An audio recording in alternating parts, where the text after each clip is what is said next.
inawezekana Simba kwenda kumapproach kocha Dimitar Pantev, Simba wakawa wamefanya makosa makubwa sana ambayo Simba tunaweza kusema wanabeti kumpata kocha, lakini sio kocha ambaye ataenda kuwapa vile vitu ambavyo viko katika uhalisia wa Simba.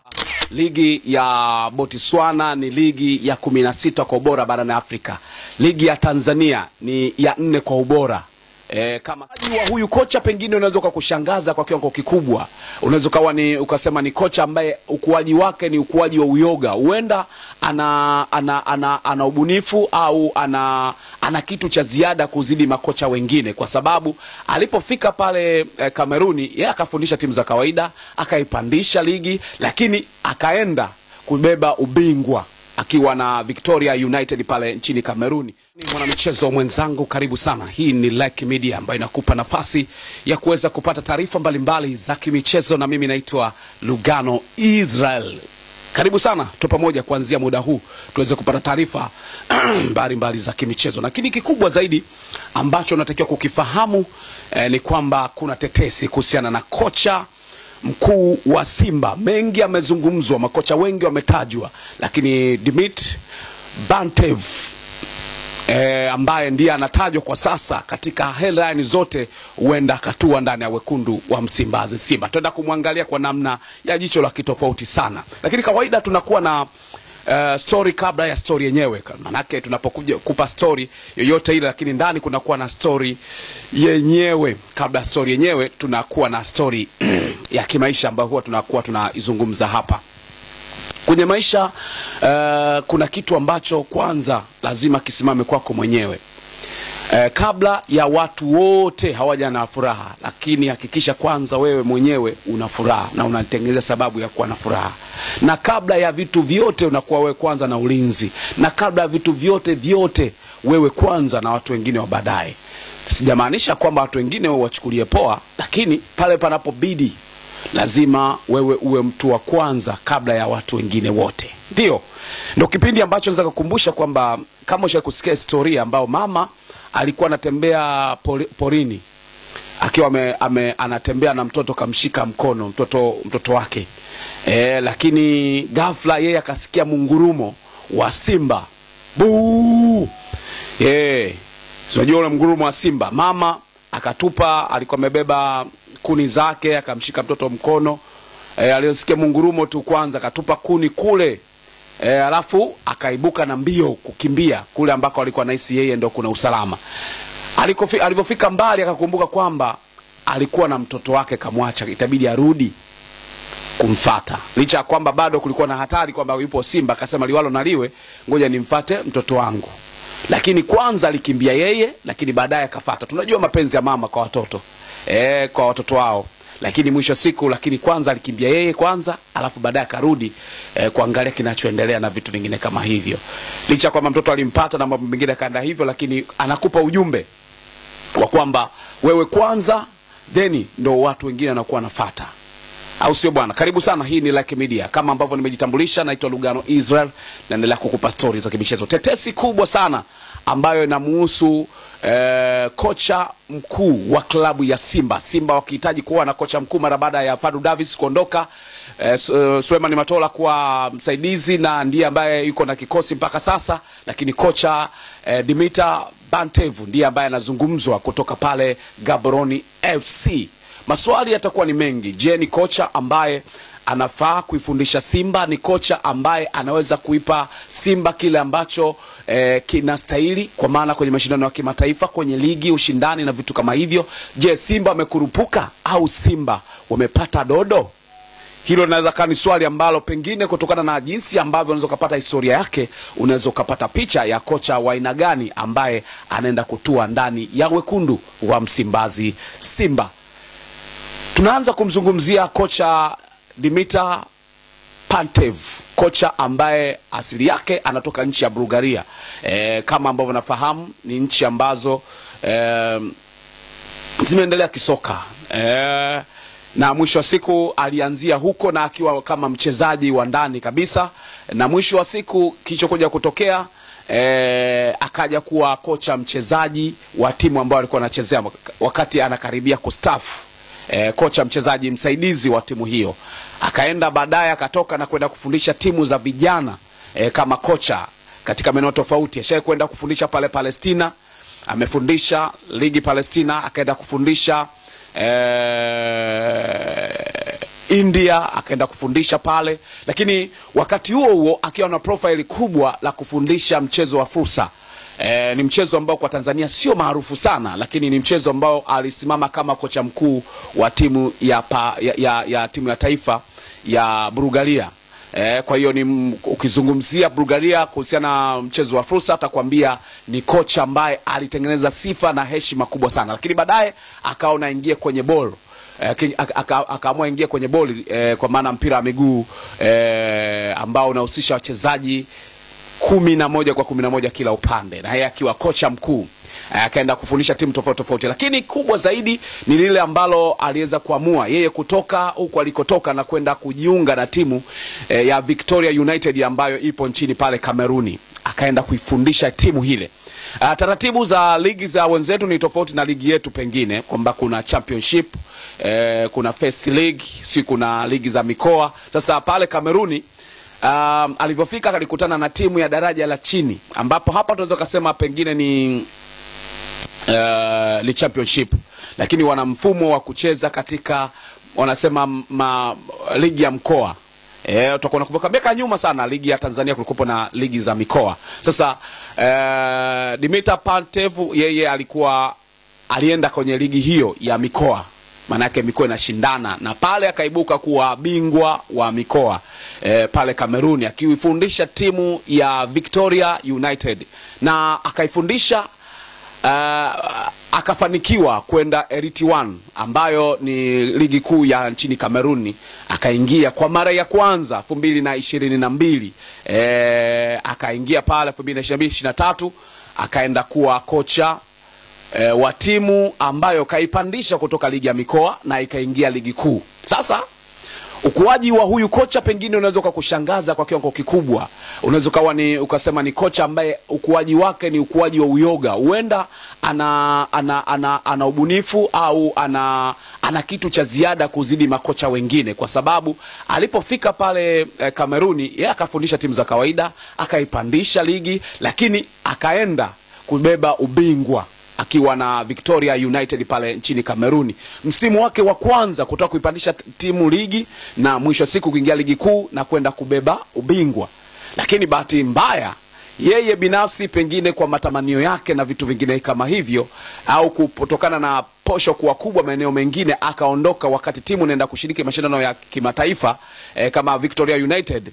Yeye akaelekea kwenda pale Botswana. Kwa hiyo kutoka pale Kameruni, Dimitar Pantev yeye alikuwa na mafanikio makubwa ambayo Kameruni ameacha jina na gumzo kubwa sana.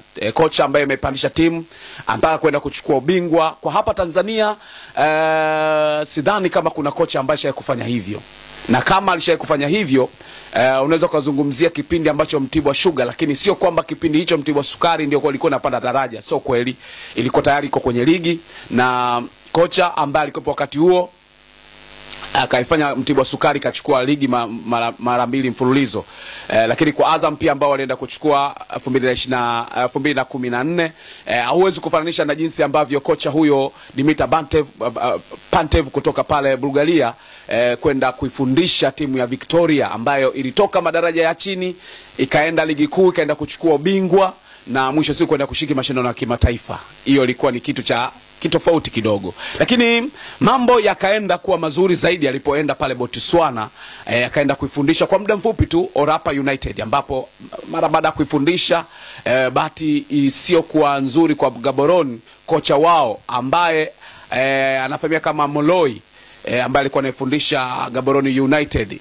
Wakati huo anafundisha Moloi, Gaborone United ilikuwa nafasi ya pili ikizidiwa pointi 5 na timu ambayo ilikuwa inaongoza wakati huo ambao inaitwa Tafik FC. Ikawa imemzidi Gaborone kwa pointi 5. Na baadaye yule kocha Pantev Manake anaingia ilikuwa tayari imezidiwa kama pointi 5 na Traffic FC. Lakini Moroi aliondoka pale Gaborone United mara baada ya kuwa na matokeo, baadhi ya mechi alifungwa na nyingine akatoka sare.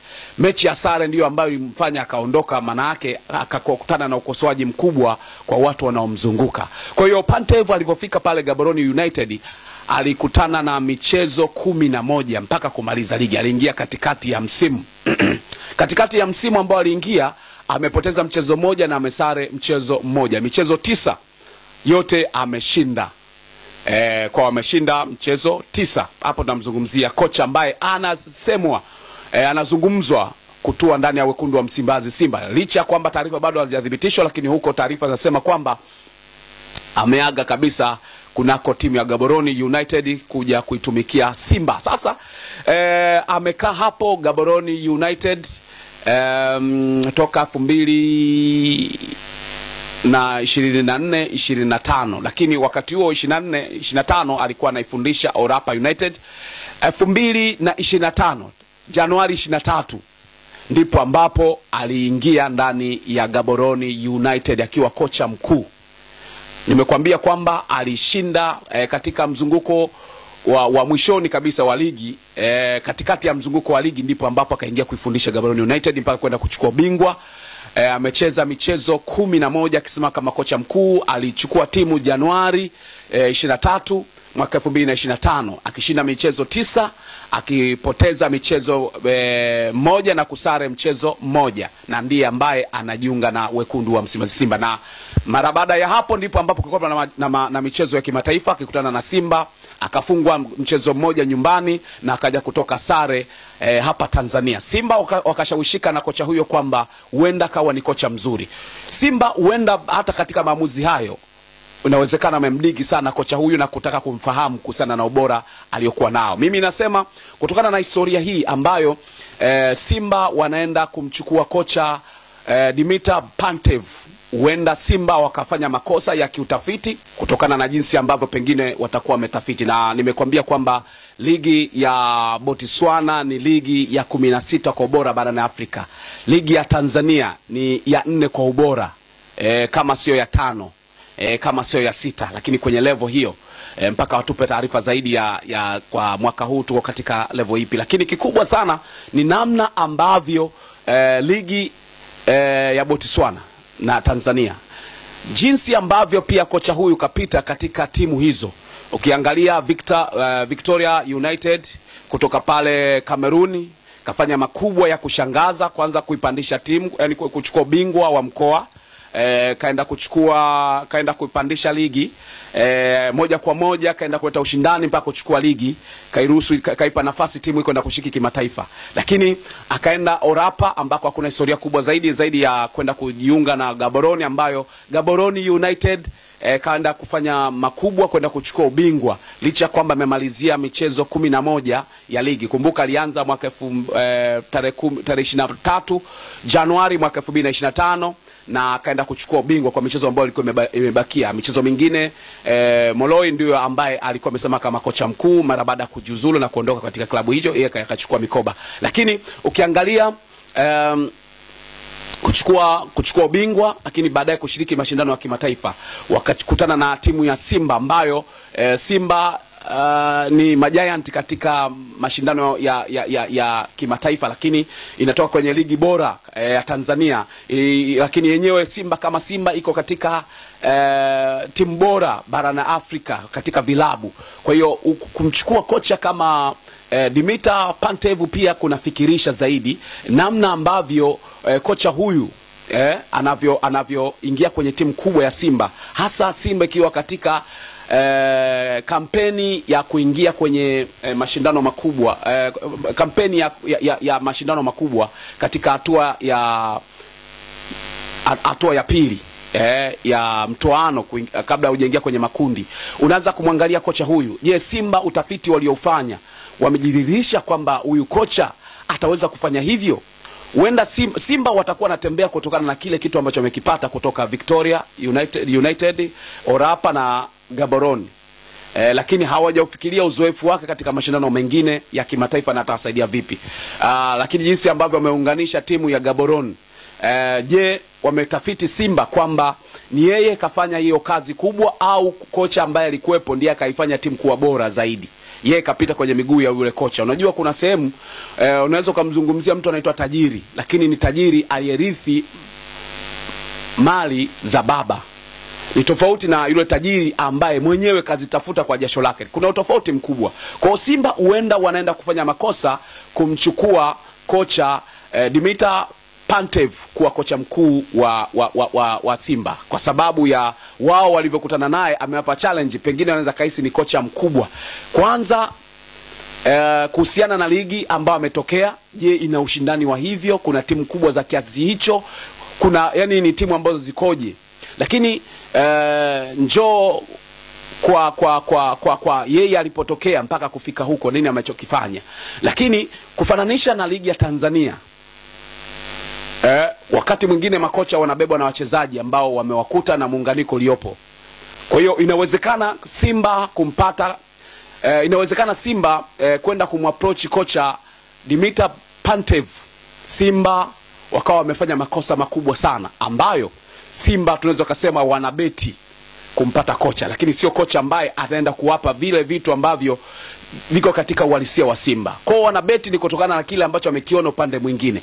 Njoo kwenye upande mwingine, waje kwenye timu zenye ushindani kama Tanzania, ligi ambayo ina bilinge, uende kwenye mashindano ya kimataifa ambayo kocha Pantev mwenyewe hajawahi kusimama kuwa kocha mkuu kwenye timu akiongoza mashindano ya kimataifa. Kwa hiyo tofauti na mechi ambazo wamekutana na Simba. Kwa hiyo kuna kazi kubwa sana ya Simba kuwa na kocha wa aina hiyo kupeleka katika malengo hayo. Kwa hiyo Simba huenda wakawa wanacheza wamecheza kamali, lakini huenda wakafanikiwa kutokana na kile ambacho wao wanakiamini. Sometime hata wale ambao wamepata uzoefu katika maeneo tofauti, nao walianza kwanza kutokuyafanya kwanza yale mashindano, na ndipo akaanza kupewa nafasi ya kuwepo katika yale mashindano. Kwa hiyo ninaamini huenda akaenda kufanya kitu kikubwa sana kocha Pantev katika klabu ya Simba, lakini katika mashindano ya kimataifa, lakini katika ligi kuu Tanzania bara. Kwa hiyo yapo mawili ambayo Simba anaenda kukutana nalo, ni kuhusiana na uzoefu wa mashindano ya kimataifa. Ukubwa wa ligi ya Tanzania uende kawa challenge sana kwa kocha Dimitar Pantev. Mimi naitwa Lugano wa Israel. Asante sana kwa wewe ambao umechagua Like Media. Endelea kuwa nami kila wakati, kusubscribe channel hii kwa miongoni mwa watu ambao wanafuatilia story na michapo mbalimbali ya kimichezo. Mpaka wakati mwingine, kubum kubam. Ciao.